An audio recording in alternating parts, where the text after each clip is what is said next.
రజితాశ్రీ గారు, ఈ పట్టు విడుపు సమయాల్లో ఏదైనా భేదాలు ఉన్నాయా? ఎందుకంటే జ్యోతిష్యంలో దుర్గణితము, పూర్వగణితం ఇలాగా రకాలు ఉంటాయి.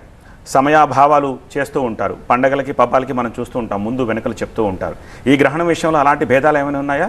టైమింగ్ విషయంలో అది ప్లేస్ని బట్టి, మనకి చంద్రగ్రహణం అనేది ప్లేస్ని బట్టి కూడా తీసుకుంటారండి. కాకపోతే ఐఎస్టీ మనం దాని ప్రకారం చూసుకుంటే 3 గంటలకి, అందులో ఎలాంటి విభేదాలు ఉండవు, ఎలాంటివి ఉండవు. ఓకే, సో సమయం విషయంలో క్లారిటీ ఉంది. ఓకే, కృష్ణశుద్ధి గారు, ఈ విషయం చెప్పండి. గ్రహణం స్టార్ట్ అయిన తర్వాత నుంచి గ్రహణం ఎండ్ అయ్యే వరకు ఈ నియమాలు పాటిస్తే సరిపోతుందా? గ్రహణం స్టార్ట్ అవ్వడానికి చాలా ముందు నుంచే నియమాలు పాటించాలా? ఇక్కడ నియమాలు పాటించే అనే దాని విషయంలో ఆహార నియమాలు ఉన్నాయి. మన శరీరం వచ్చేసేసి జీర్ణం చేసుకోవడానికి కొంత 4 గంటల టైం అని తీసుకుంటాం. ఈ 4 గంటల ముందు, అంటే ఒక రకంగా చెప్పాలంటే 8 గంటల లోపు ఉదయం ఆహారం తీసుకోవటం పూర్తి చేసేస్తే తర్వాత గ్రహణం అయిన తర్వాత వండుకొని తినటం మంచిది అని చెప్పచ్చు. ఇంకొకటి, ఈ గ్రహణానికి చాలా ప్రాధాన్యత ఉందండి ప్రత్యేకంగా. ఎందుకంటే రవి రాశిలో ఏర్పడుతున్న గ్రహణం. రవి ఆత్మకారకుడు, చంద్రుడు మనఃకారకుడు, చంద్రగ్రహణం. అందులోనూ పూర్వ ఫల్గుని నక్షత్రంలో ఫల్గుని నక్షత్రం వచ్చేసేసి దానికి ప్రాధాన్యత ఒక రకంగా చెప్పాలంటే అది భగస్థానం అంటారు. దీనివల్ల ఏంటంటే కొన్ని ప్రత్యేకమైనటువంటి అంటువ్యాధులు ప్రబలేటువంటి అవకాశం ఈ గ్రహణంలో ఉంది.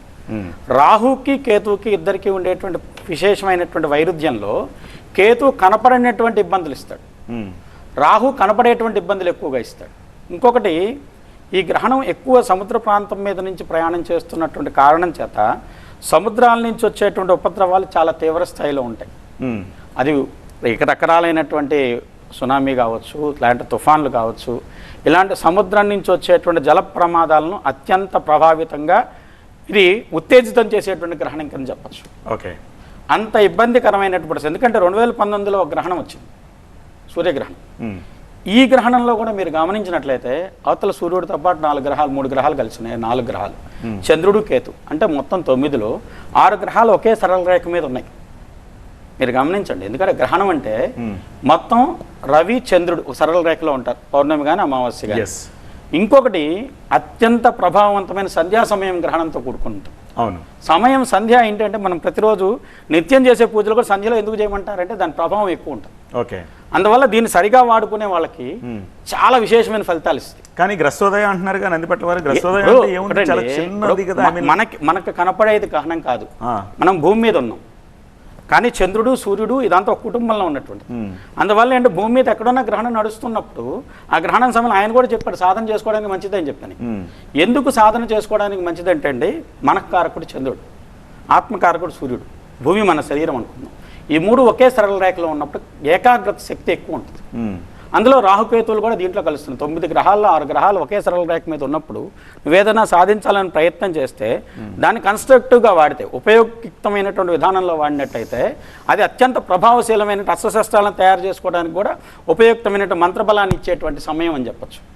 ఇంకొకటి, చాలామంది మేమందరం వచ్చేసి ఉపవాసం చేయండి, గ్రహణం రోజు తినద్దు అని చెప్తున్నాం. ఎందుకు తినకూడదు? అసలు మామూలుగా శాస్త్రీయమైనటువంటి వివరణ ఏమిటంటే, సాధనలో ఉన్నప్పుడు మేము ఆహారం స్వీకరించామనుకోండి, తీసుకున్నప్పుడు మన శరీరంలో రక్తం మొత్తం కూడా జీర్ణ వ్యవస్థకు వెళ్తుంది.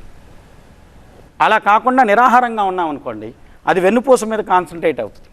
దానివల్ల ఏంటంటే వెన్ను మూలాధారం నుంచి సహస్రార చక్రం వరకు ఇదంతా ఒక సరళ రేఖ మీద రక్త ప్రసరణంతా ఉన్నప్పుడు నువ్వు సాధించేటువంటి మంత్రం కానివ్వండి, ఏకాగ్రం చేసినటువంటి శక్తి కానివ్వండి, ద్విగుణీకృతమైన ప్రభావాన్ని ఇస్తుంది.